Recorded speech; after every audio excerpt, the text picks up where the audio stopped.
本土语当时会当甲华语平悬平大咧，不要紧，咱继续来拼。讲到这本土语言，这几年是愈来愈时行，有人学，有人用，有人看，就有人投入资源去设计。为了让本土语言的使用者伫咧做设计时阵，字体会当有更较侪选择，就字体公司注心甲一般常用到的台文常用字、罗马拼音甲其他的母语，拢直直去做设计。若拍字的时阵拍会出来，也希望传达多元的理念。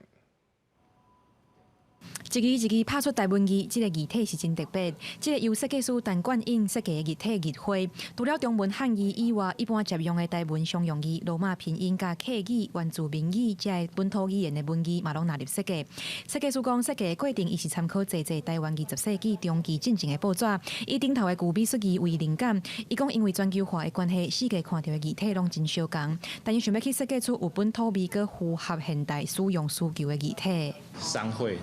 那个会的那个横笔很高，有没有看到？但是现在的比较不会这样做，因为我们现在求的是一个很稳的稳，字看起来稳不稳这件事情，必须要经过一个调整的过程，该调到讲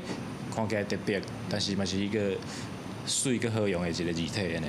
这个字体的开发是由一间新创的字体公司透过群众募资的方式来进行。字体公司讲，因认为家己的工课是设计台湾字体，既然合作台湾，就应该要包容侪台湾人咧使用的文字，所以因对2015年开始设计本土语言的字体，到今麦已经开发出超过10个会当拍出本土语言的字形。2015年开始，咱就是想讲，咱爱支援所有的台湾的文字。做完了后是2019年。为迄个时阵，阮就讲，所有的 Just Fund 若是合作的，也是咱家己做的字体，拢爱支援台湾的字。本土语言这几年愈来愈时行，有人学，有人用，有人看，就有设计的需求。为着提供更较侪选择，设计师讲将多元语言的字纳入设计，除了互有需要的人使用，嘛希望传达尊重多元的理念。记者郭选柯明在台北报道。